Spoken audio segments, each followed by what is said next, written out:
Assalamualaikum Sobat Football United. Gagal menang. Ada drama di penghujung pertandingan. Mungkin 5 menit waktu normal.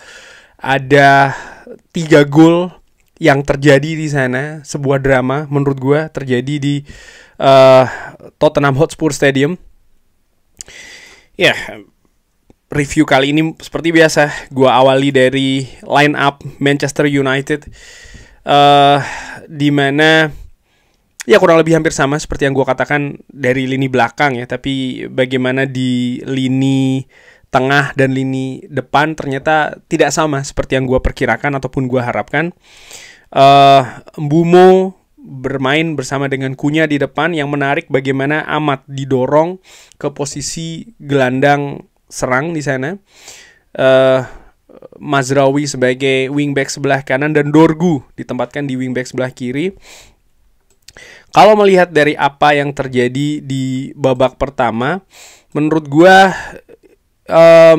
sampai dengan Manchester United menciptakan gol, menurut gua secara ringan amatiran pertandingan ini sebenarnya nyaris berimbang ya. Mungkin dari sisi possession Tottenham Hotspur agak lebih unggul sedikit, tapi bagaimana sama-sama menciptakan peluang, sama-sama melakukan tendangan ke gawang, ada corner yang tercipta juga di sana. Artinya bagaimana kedua tim ini sama-sama saling sama-sama saling menyerang, sama-sama saling berusaha untuk memanfaatkan situasi, nyaris seimbang. Kalau gue lihat juga dari sisi statistik, misalnya bagaimana duels yang terjadi di babak pertama ini, ground duelsnya sama-sama ya 50%.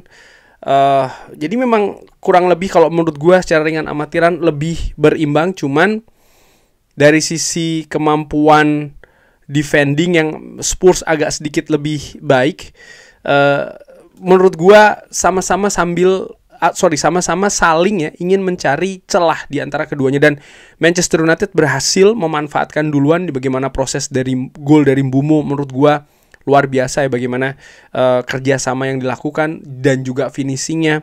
Manchester United unggul duluan.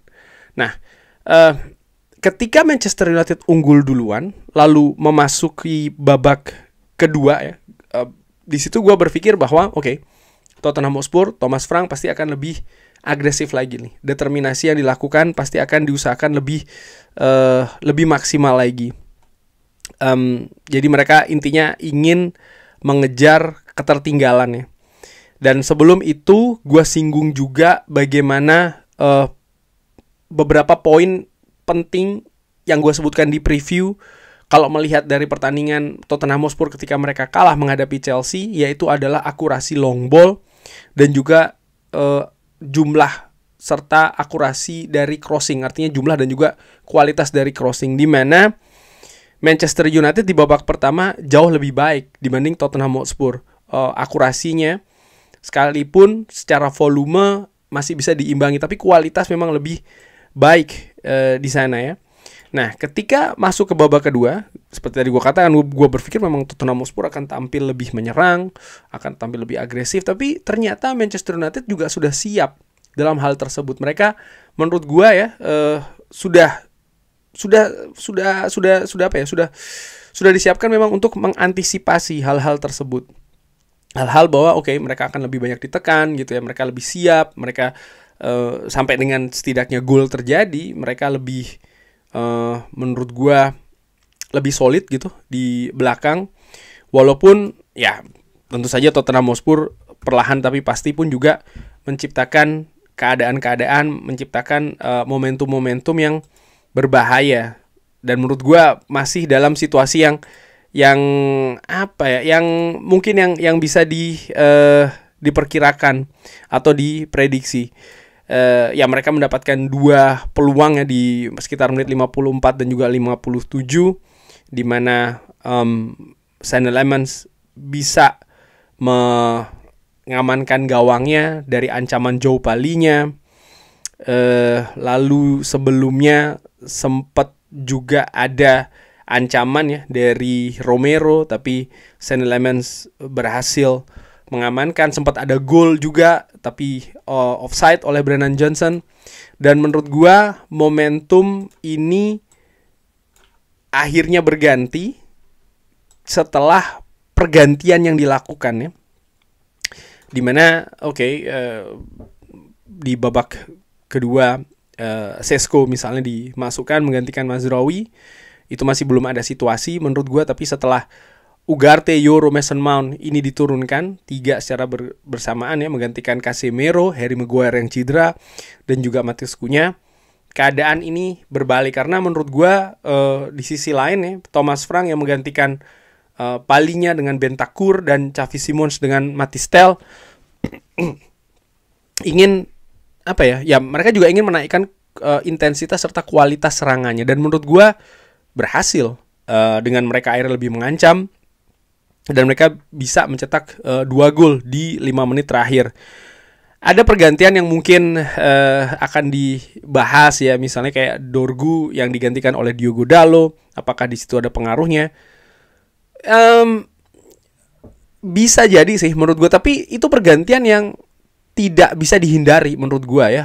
Dorgu dia menerima banyak ancaman dari sayap-sayap serang Tottenham Hotspur dan dia sudah mendapatkan kartu kuning. Dan ya 1 menit setelah dia mendapatkan kartu kuning, Diogo Dalot dimasukkan. Ya, menurut gue dengan partai seketat ini kartu merah tuh bisa merubah banyak hal. Dan ya di 5 menit pertandingan sama seperti ketika 5 menit awal memulai pertandingan, baik itu di babak pertama maupun di babak kedua. Periode krusial konsentrasi.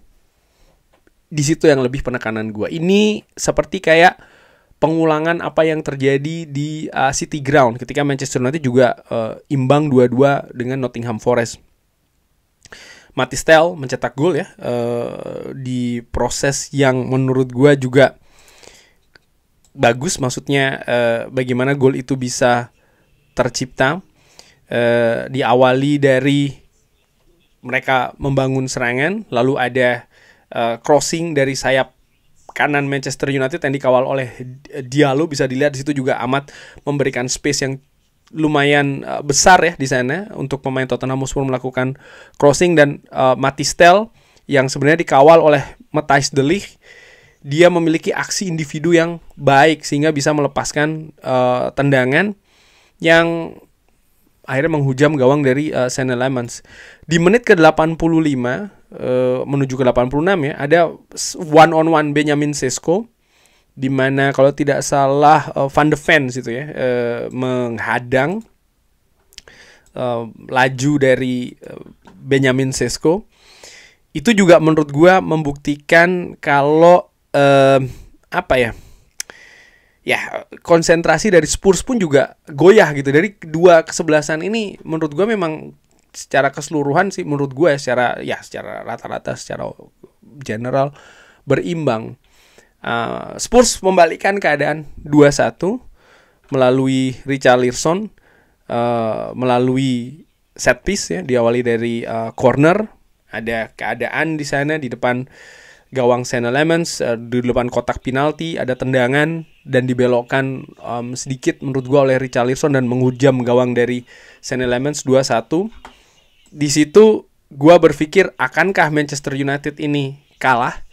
Dimana kalau kalah ya tentu saja ini akan menyakitkan, itu satu dulu, karena memang Manchester United ini sempat unggul dulu ya kan di pertandingan tersebut. Dan apa yang akan dilakukan khususnya oleh pemain di atas lapangan, karena dengan sempitnya menit bermain, artinya waktu yang sudah semakin mendekati selesai, salah satu faktor yang menurut gua juga berpengaruh yaitu adalah mental dari pemain di atas lapangan. Mereka yang sempat unggul dulu lalu terbalikan situasi ini seperti apa.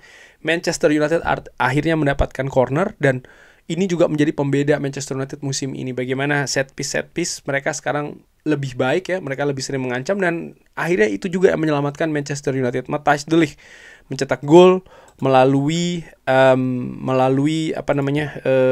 bola corner. Situasi 2-2 ya, bola dari Bruno Fernandes by the way, sang kapten di pertandingan ini. Nah, Dari keadaan yang terjadi di atas lapangan, menurut gua banyak drama di 5 menit terakhir, di mana ya konsentrasi sudah semakin turun, tapi bagaimana karakter dari dua kesebelasan ini sama-sama bagus menurut gua ya di pertandingan yang sangat ketat. Hasil imbang ini walaupun terasa mungkin ya mungkin agak apa ya, mengecewakan begitu karena Manchester United unggul dulu, ataupun mungkin beberapa berharap memperkirakan bahwa Manchester United menang di pertandingan ini. Tapi gue pikir ya melihat dari keadaan dinamika di atas lapangan, ya memang mungkin hasil inilah yang terbaik begitu. Artinya hasil imbang ini, di mana Manchester United sempat unggul dulu, yes, tapi mereka juga kehilangan konsentrasi. Tapi mereka bisa nih membayar dengan karakter dengan karakter yang mereka apa ya, yang mereka miliki dengan situasi yang lebih baik gitu. Artinya oke, fokus mereka agak kurang, tapi mereka pun tetap ingin supaya tidak kalah di pertandingan ini. Dan dengan hasil ini, di sisi lain ini juga menunjukkan bahwa ya Manchester United situasinya masih sama ya. Bagaimana fokus, konsentrasi di menit-menit krusial ini yang harus diperbaiki. Hal-hal detail, hal-hal kecil ya, misalnya seperti gol dari Mathys Tel, bagaimana ada sedikit gerakan individu yang harus diantisipasi, tapi ada space yang juga cukup besar di sana ketika pemain melakukan crossing, ya kan. Hal-hal seperti itulah menurut gue yang harus dibenahi oleh Ruben Amorim, karena memang ya kita masih dalam tahap proses, bahkan belum mendekati akhir begitu. Hasil yang belum bisa karena belum bisa memperbaiki keadaan, maksud gue adalah ya Manchester United setidaknya di beberapa pertemuan terakhir ini kan tidak bisa menang menghadapi Tottenham Hotspur. Terakhir kali Manchester United menang itu menurut catatan gue terjadi tahun 2022. Bahkan di 1, 2, 3, 4 pertandingan berturut-turut termasuk final Europa League, Manchester United ini kalah. Dari sisi hasil sekali lagi memang ada sedikit perbaikan, dari 4 kali kalah beruntun akhirnya bisa seri dan bahkan nyaris sekali bisa menang. Tapi jangan lupa di akhir pertandingan juga sebenarnya nyaris kalah Manchester United. Kurang lebih seperti itu review pertandingannya. Bagaimana menurut Sobat Football United? Seperti biasa nanti akan gue juga bikin rating pemain dan juga konferensi pers ya, membahas konferensi pers dari Ruben Amorim. Tapi bagaimana menurut Sobat Football United? Seperti biasa silakan drop di kolom komen. Gue belum mau memberikan komentar dulu ya, pemain ini jelek, pemain itu bagus, siapa man of the match, nanti akan dibahas di video rating pemain. Terima kasih sudah menyaksikan. Jangan lupa like, share, dan juga subscribe. Wassalamualaikum warahmatullahi wabarakatuh. Thank you.